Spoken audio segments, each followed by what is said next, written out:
აგერ არის ჩვენს გვერდით გურამ ასკაროღლი, საქართველოს ერთ-ერთი წამყვანი მსაჯი, მე ამას ხაზგასმით ვლაპარაკობ და მინდა რომ რამდენიმე სიტყვა გითხრათ, როგორც ჩვენს გუნდზე, ისე საერთოდ მსაჯზე და მსაჯობაზე.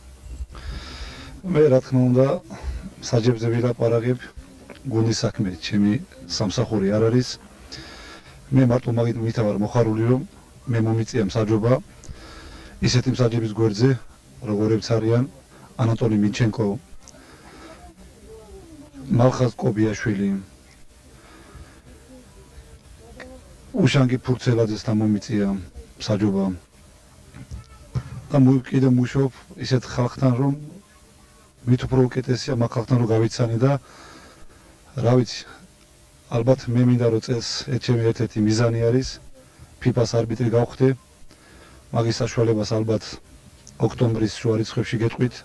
შემდეგი შეხვედრა ალბათ ჩვენი მაშინ იქნება და იმედი მაქვს რომ წელს მე ჩემი თავს იმას ვაფიქრებ დანამდვილებით რომ მივაღწევ იმ შედეგს, რადგან ახლა პირველ ტურებიდან უმაღლესი ლიგის თამაშებს ვემსახურები, აგერ ორი ტურია, ორთავე ტური ნამსაჯი მაქვს, თამაში გავხსენე ზუგდიდში, ზუგდიდი დინამო და კახეთის თელავის თამაში, რომელიც წინვალეთ ჩავატარე.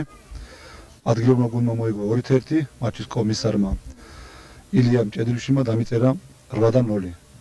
ეს 8-0 ნიშნავს 5-იანს. შემდეგი თამაში მქონდა 15-ში კოლხეთი ფოთი დინამო თბილისი, რომელიც წილად ჩავატარეთ და მატჩის კომისარმა კარლო ყურვაშმა დამიწერა 9-0. ალბათ 23-ში მსაჯობ სენაკის ეგრისი თბილისის შევარდენის თამას თავარი მსაჯი ვარ. ალბათ ვეცდები რომ წინვალეთ ჩავატარო ეს თამაშიც და შემდეგში ვნახოთ ჩემი მომავალი წარმატებები. გურამ მე რა მინდა გითხო, აი რო ამბობთ ახლა წინვალეთ ჩავატარე, გასაგებია, მაგრამ აი რას ნიშნავს ეს იცოდეს მაყურებელმა, რას ნიშნავს რომ მსაჯი წინვალეთ რატო ატარებს, ან როგორ ატარებს თამაშს წინვალეთ და ერთ რამ მინდა კიდე უთხრათ მაყურებელს რომ აი როგორი უნდა იყვნენ მსაჯთან დამოკიდებულობაში.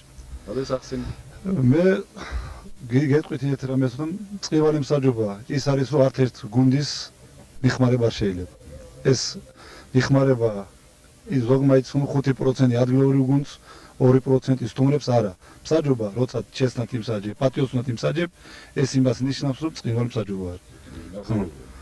და რაც შეეფერება თან კიდევ რომ იცი კარგად წესები და ყველაფერი, რა თქმა უნდა, თამაშის შეფასების უნარი გაგაჩნია ძალიან სწრაფად, სწრაფი ორიენტაცია. რა თქმა უნდა, ეს შეწამებში უნდა გადაწყვიტოს მსაჯმა, რა მოხდა მოედანზე და რა არის მისი შემდეგი შეცდომა. შეიძლება იმ შეცდომას შეიძლება მოყვეს ისეთი უხეში დარღვევა, შეიძლება გუნდმა შენს მიმართ იმ სასწრაფოებრივ ჯარიმის მიმართ თამაში წაგებულა ჩაითვალოს. ამიტომ მე მინდა რომ მსაჯების სახელით ყველას მადლობა მოგიხადოთ. მსაჯობა რთული საქმე არის, ჩვენი პროფესია ძალიან ძნელი არის, მაგრამ მიყვარს და ალბათ მიყვები ამ მსაჯობას ბოლომდე.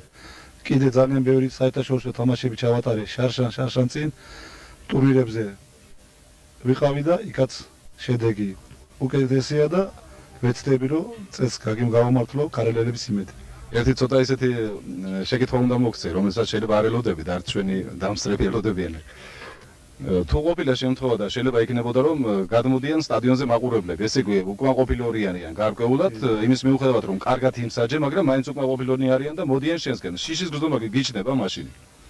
სიმართლეს გეტყვი, შიშის გზნობა ყოველთვის არის, მაგრამ თუ მართალი ხარ დავამტკიცებ რომ მართალი ხარ, მაგრამ ხანდახან ჩვენც ცდებით და ეს შემთხვევა ეხლა მოხდა ფოთში 92 წუთზე, როცა ფოთელები შეტევაზე იყვნენ, ბურთის დარტყმა ხდება შტანგას, იქიდან ასხლეტილი ბურთი კარების ხაზიდან ხელებით გამოაქვს დინამოს მცველს.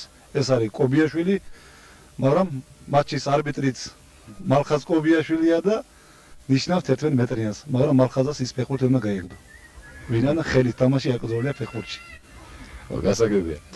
მე კიდევ მინდა გითხრათ ჩვენს გულშემატკივრებს, აქაც იყო ხოლმე ასეთი მომენტები, რომ ასეთი რამ არ შეიძლება სტადიონზე გადასვლა, ეს არის დარღვევა ყოველგვარი წესი და ყოველგვარი ეთიკისა. ჩვენ ვართ მასპინძლები და მსაჯს პატიონ დავცეთ და ხურაც. წარმატებას გისურვებ.